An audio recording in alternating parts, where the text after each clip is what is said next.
Hello viewer, আসসালামু আলাইকুম। আজকে আমি আপনাদেরকে মেসেঞ্জারের একটি নতুন অপশন সম্পর্কে বলবো। অপশনটি হচ্ছে মেসেঞ্জারের ডার্ক মোড।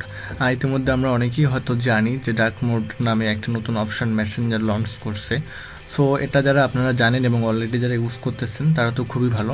আর যারা জানেন না কিংবা ডার্ক মোডটা এনেবল করতে প্রবলেম ফেস করতেছেন তারা আমার এই ভিডিওটি শেষ পর্যন্ত দেখুন। আশা করি আপনাদের প্রবলেম সলভ হয়ে যাবে। সো নর্মালি হচ্ছে আমাদের মেসেঞ্জারে হোয়াইট মোড দেওয়া থাকে, যার কারণে আমাদের অনেক ধরনের প্রবলেম হয়। বিশেষ করে আমরা সাধারণত আমাদের অ্যান্ড্রয়েড ফোনটি লং টাইম ধরে ইউজ করি, যার কারণে চোখের অনেক ধরনের প্রবলেম হতে পারে। দ্বিতীয়ত হচ্ছে আমাদের ফোনের চার্জ তাড়াতাড়ি শেষ হয়ে যায়। তো এই ধরনের সমস্যা থেকে মুক্তি পাওয়ার জন্য আমরা আমাদের মেসেঞ্জারে ডার্ক মোড অপশানটি ইউজ করতে পারি। তো চলুন কীভাবে আমরা আমাদের ডার্ক মোডটা ইউজ করব। আপনারা যারা জানেন না তারা সর্বপ্রথম আপনারা আপনাদের প্লে স্টোরে চলে যাবেন। প্লে স্টোরে চলে যাওয়ার পর দেখবেন আপনাদের মেসেঞ্জারটি আপডেট আছে কি না। এই মেসেঞ্জারটি ওপেন করতেছি, দেখতেই পাচ্ছেন আমার মেসেঞ্জারটা আপডেট। যদি না হতো তাহলে এখানে লেখা দেখাতো আপডেট। সো অবশ্যই আপনারা ফার্স্ট আপনাদের মেসেঞ্জারটা আপডেট করে নেবেন, তারপরে মেসেঞ্জারটা ওপেন করবেন। চলুন আমি ওপেন করতেছি। আচ্ছা, মেসেঞ্জারটা ওপেন হওয়ার পরে আপনার প্রোফাইল যেখানে দেখতে পাচ্ছেন, এটা আমার প্রোফাইল। আপনারা এখানে আসবেন। এখানে আসার পর দেখবেন ডার্ক মোড। আপনার মেসেঞ্জারটা যদি আপডেট করা না থাকে তো অবশ্যই আপডেট করে নেবেন। তো আপনি যদি এখন এটাকে এনেবল করে দেন, দেখতেই পাচ্ছেন আপনার পুরো মেসেঞ্জারটা ডার্ক মোড হয়ে গেছে। বাট যাদের মেসেঞ্জার আপডেট হচ্ছে না, আপডেট হওয়ার পরেও দেখা যাচ্ছে ডার্ক মোড এনেবল হচ্ছে না। তো কেন হচ্ছে না? নর্মালি কিছু কাজ করলে আপনার মেসেঞ্জার ডার্ক মোডটা এনেবল হতে পারে।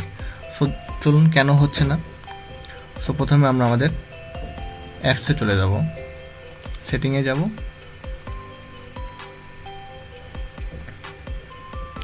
এটা অবশ্যই আপনার মেসেঞ্জারটা প্লে স্টোর থেকে আপডেট দেওয়ার পরে করবেন। তারপরে অ্যাপসে যাব।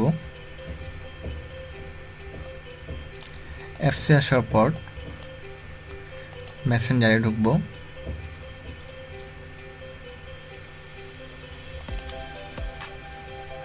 মেসেঞ্জার আসার পর স্টোরেজ নামে যে অপশানটা আছে, এখানে আসার পর আপনার ইতিপূর্বে যে ডাটাগুলো আছে বা যে ক্যাশগুলো আছে সেগুলো সমস্ত কিছু ক্লিয়ার করে দিবেন।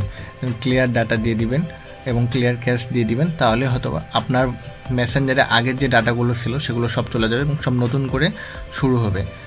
তাহলে হয়তোবা আপনার মেসেঞ্জারটা ডার্ক মোড অপশানটি চলে আসতে পারে।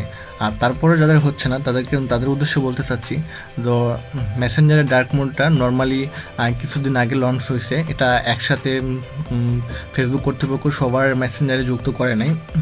আস্তে আস্তে হয়তোবা সবার মেসেঞ্জারে চলে আসবে। সো এটা নিয়ে টেনশন করার কিছু নেই। এরপরে যদি আপনার মেসেঞ্জারটি ডার্ক মোড এনেবল না হয় তো কিছুদিন হয়তো অপেক্ষা করেন, হয়তো বা আপনারও একসময় আপনার ফোনে মেসেঞ্জারেরটি ডার্ক মোড এনেবল হয়ে যাবে। সো এটাই ছিল আজকের ভিডিও। আপনারা যারা এতক্ষণ ধরে আমার ভিডিওটা দেখলেন, ভালো লাগলে অবশ্যই লাইক দিবেন। আর সাবস্ক্রাইব না করা থাকলে অবশ্যই এখনই সাবস্ক্রাইব করে দেবেন। পরবর্তীতে ভিডিওতে আমি আপনাদেরকে দেখাবো ফেসবুক কীভাবে ডার্ক মোড এনেবল করতে হয়। তো সেই বন্ধু সবাই ভালো থাকুন আর আমার জন্য দোয়া করবেন। বাই বাই, টাটা, আল্লাহ হাফেজ।